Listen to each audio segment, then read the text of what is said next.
Happy Friday. What up, fam? I am in New York, in Chelsea, right by Chelsea on Bleecker Street. T is shopping, so she gave me permission to quick do my video. So how's everybody doing? Check up from the neck up.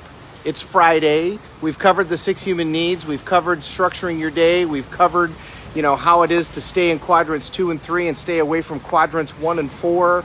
Do what you got to do before you do what you want to do, working on the stuff. So what happens when you're doing everything right and things still go wrong? I've had one of those weeks where I've done a lot of stuff right, but I've also had things go wrong this week. Well, that's part of the deal. People that find a way to be significantly successful and achieve great outcomes, they don't see failure as failure. I turned on Instagram this morning after I did my morning priming, and Gary Vaynerchuk was there. And I don't really listen to Gary very often. I think he's got more of a voice for the millennial generation. But he was talking about failure, and somebody was interviewing him saying, how do you deal with failure? And he said, you know what, I actually look forward to it. And the person kind of froze in their tracks. And he said, look, they asked Babe Ruth one time, if you had any advice to give to anybody, what would you give? And he said, take more swings. He hit the most home runs of anybody until Hank Aaron. He also had the most strikeouts. He was willing to swing the bat. People who achieve great outcomes aren't afraid of failure. They look forward to it, and they don't look at it as failure. They look at it as learning. The people that don't achieve great outcomes don't take the risk. They never take the chance because they're afraid of failing. And we've talked about the great examples: Thomas Edison, 10,000 experiments to invent the light bulb, 302 banks for Walt Disney before Disneyland, 106 banks, I think, for Bezos before he did Amazon. How many people would go to that extent in order to get there? And it's easy to look back now and say, well, yeah, it made sense because look how successful they are. But when they're in the thick of it, it's really easy to get down. It's really easy to get depressed and look at things and go, God, I'm doing everything right and I'm just not producing the results. Well, you're not going to turn the Queen Mary on a dime. It takes a while in order to produce the outcomes that you want to produce. If you ever watch the movie The Pursuit of Happiness, I've had the pleasure of meeting Scott Gardner a couple of times. He lives in Chicago. And you look back on it now and you're like, yeah, what a great story, what a great journey. But imagine what it was like for that guy when he was in the thick of it. And Hollywood took some liberties with the story that they did, but most of that story is pretty accurate.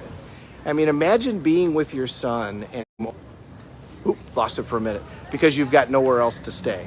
They stayed in a hotel for several weeks that was rooms rented out by the hour. And the reason that he ate many nights was because women of the evening gave him money as he was on his way walking to work and taking his child to school.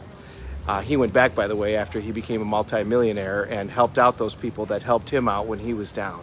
It's easy to look back at those and watch a 2-hour movie and say, well, I can see how he made it through the struggles because look where he got. But when you're in the middle of things not going well, it's a lot harder. So my thought for the day is keep going. People that make it don't quit. They don't stop. They keep going. Now, they don't do the same thing over and over again. When something isn't working, they try something different, but they keep going. They pick up and they keep moving. If you fall down, you're above the ground, get back up and keep going, as the old adage says. And that struggle, if there's anything that you can look at right now, you can look at it and say, that struggle is what makes it great. The harder it is, the better the story down the road. There's a reason that we watch the Rocky movie 5 times and then watch Creed 5 more times, is because we love the story. We love the struggle. So if you're in one of those times where you're doing everything right and it's still not getting there, it's okay. Everybody goes through that situation and everybody goes through that time. Reach out to the friends, reach out to the people that are part of your support group, reach out to your mastermind, whatever it is, but understand this is all part of the journey. The phrases like it's always darkest before the dawn are there for a reason, because that is how it works. So hang in there. You are going to produce the results. There'll come a day where it happens, where all of a sudden you'll be like Tiger Woods, who spent a whole year redoing his swing, and everybody said he was just a flash in the pan and he was never going to get anywhere. He had destroyed Augusta and won that tournament like nobody's business, and then decided to redo his swing. It wasn't good enough to achieve his goals of being the best that ever played. Took him a year to redo that swing, and he tried and tried and tried and got criticism on top of criticism on top of criticism. And he tells a story about the one day when he swung and the ball hit perfectly and he realized he had done it.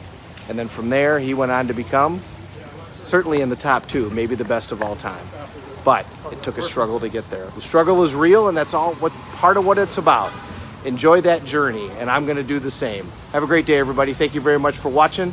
We're all in this together. Let's take care of each other. I'm going to say hi. Doug Durham, great to see you. That's new. Raja, great to see you. And Jim, great to see everybody. Thank you so much for watching. Take care of yourself. See you tomorrow.